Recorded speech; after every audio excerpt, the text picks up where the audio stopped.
Dear Dr. Bernstein and Aya, this is my presentation. This is a presentation from Community Geriatrics on pain management. I'm Christian Fernandez Falcon, the Vice Chair of Geriatric Services. The objectives of this presentation are to define pain, to be aware of the prevalence of pain in different settings, to classify pain, to understand how to assess pain, and to understand how to treat pain. So for the definition of pain.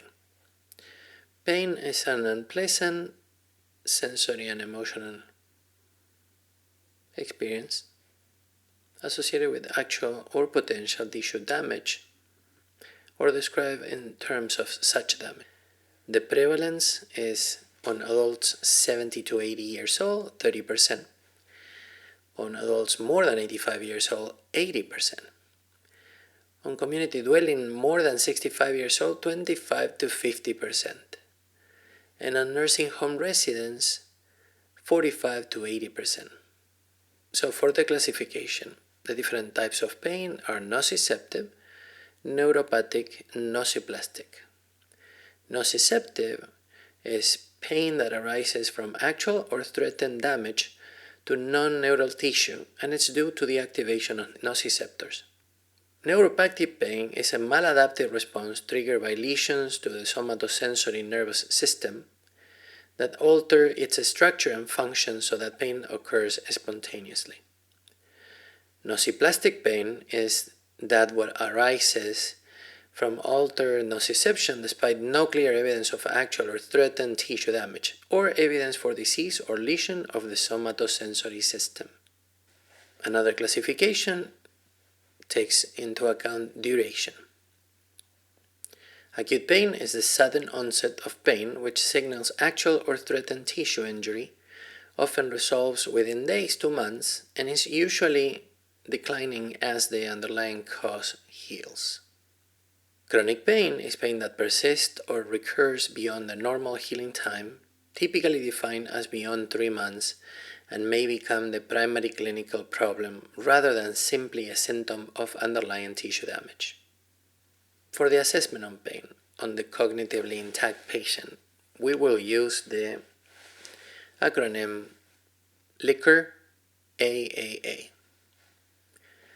It's easy to remember, and it refers to L location, I intensity, Q quality, O onset, R radiation, A associations, and then A for alleviating factors and A for aggravating factors.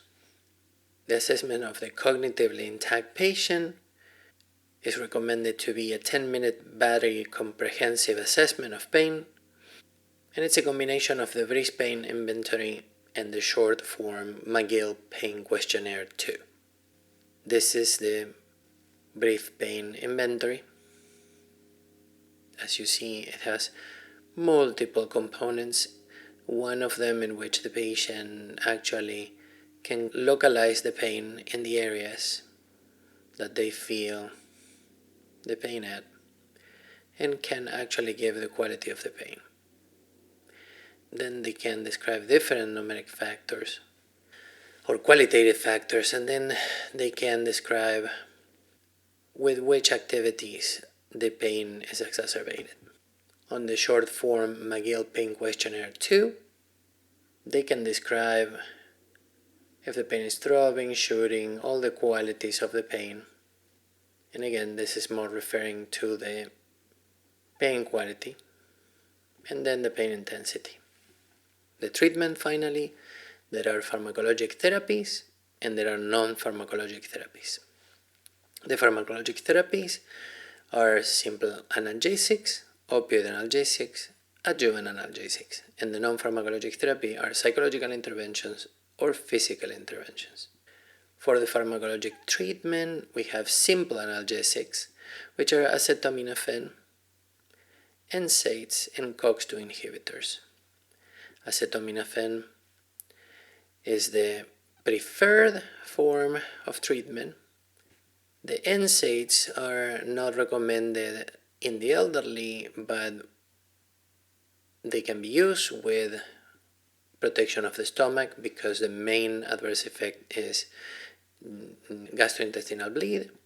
And the COX-2 inhibitors also can be used in the elderly to avoid the gastrointestinal bleed and the platelet effects, but they have to be gauged in terms of creating the same problems of the NSAIDs in regards to kidney function. For pharmacologic treatment on opioid analgesics, we have the weak and the strong. For the weak, the tramadol, the tapentadol, and the buprenorphine. For the strong, the morphine, hydromorphone, oxycodone, and fentanyl. There is no progression in terms of these three drugs, tramadol, tapentadol, and buprenorphine. There is progression in terms of strength from morphine to hydromorphone approximately 8 times more, to oxycodone approximately 6 to 10 times more, to fentanyl approximately 10 times more. The non-pharmacological treatments, a psychological intervention can be behavioral and cognitive. The physical interventions can be exercise, transcutaneous electrical nerve stimulation called TENS, and others like heat and cold, massage. The conclusion: be aware of the high prevalence of pain in older adults. Define pain type accurately. That will impact what type of treatment is preferred. Assess pain with standardized tools in the cognitively intact. Assess pain through behavioral cues in the cognitively impaired. Follow the established progression for pharmacologic treatments. Complement care with non-pharmacological treatments, but always treat for functional gain. Thank you for your attention and time, and these are the references.